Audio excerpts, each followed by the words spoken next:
If you told me 8 months ago that politicians would ban dancing, games, singing, hugging, gatherings in private residences, Thanksgiving dinners, church, school, wedding receptions, and funerals, I would have thought you were talking about North Korea or Iran, not the United States of America. And yet, here we are.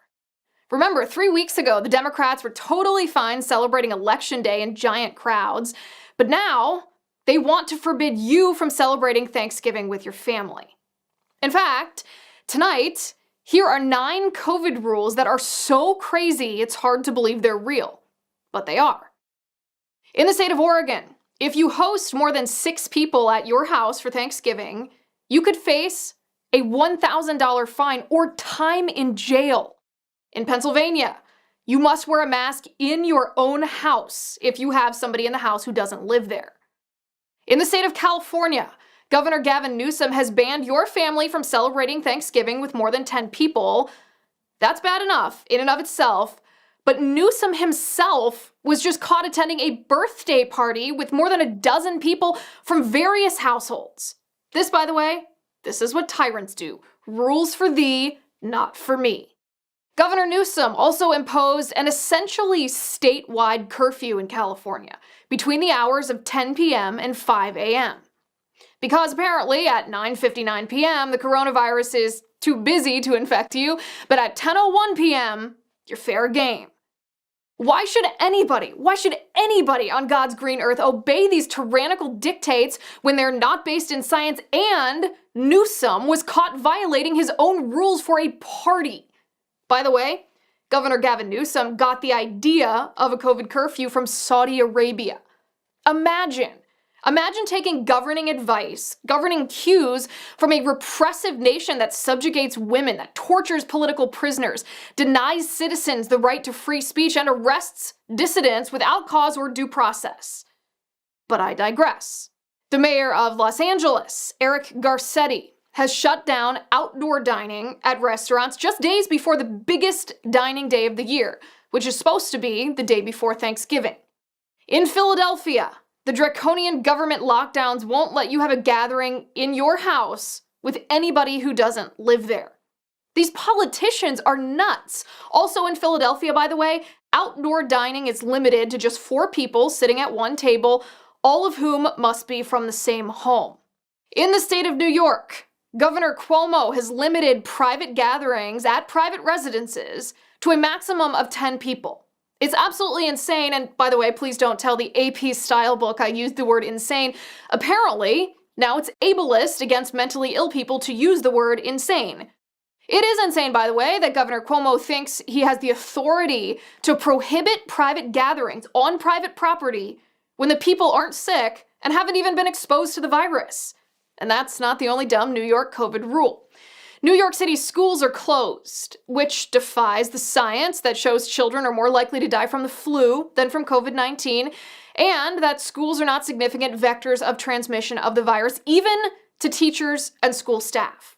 Nonetheless, the teachers' unions want schools closed, so Governor Cuomo closed them. But while the schools are closed, apparently political fundraisers are A-okay. You can see that on the screen for yourself.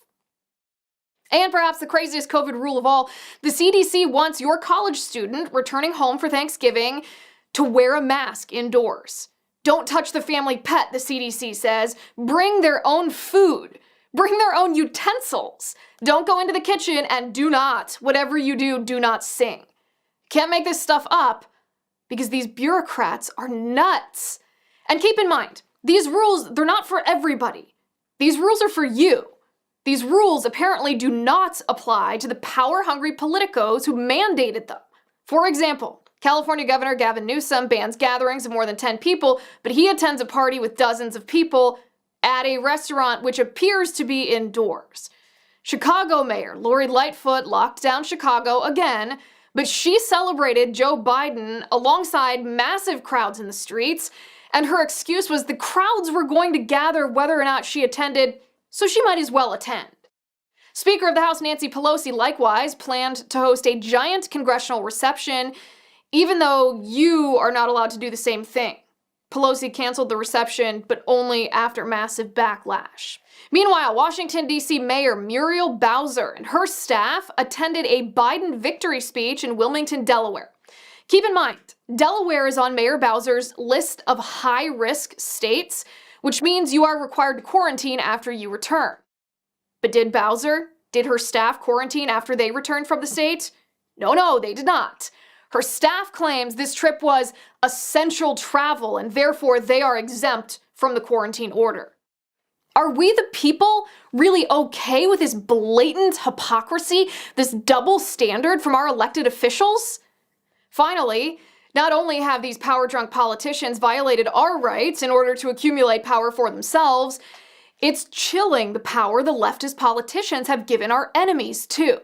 Now our enemies around the world know that all they have to do is unleash a biological weapon slightly more lethal than the flu, but not for children, and our entire country collapses. Our economy, our schools, the mental health of our citizens, our basic liberties. While our top autocrats, Dr. Fauci to be specific, tells us that America has an independent spirit, sure, but now is the time to do what you're told.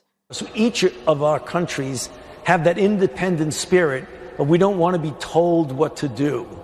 Well, I understand that, but now is the time to do what you're told. But here's the question we should all be asking. Why on earth should we blindly obey so-called experts and tyrannical politicians in the name of science who are trampling our rights and our freedoms with anti-science lockdown policies that they don't follow themselves?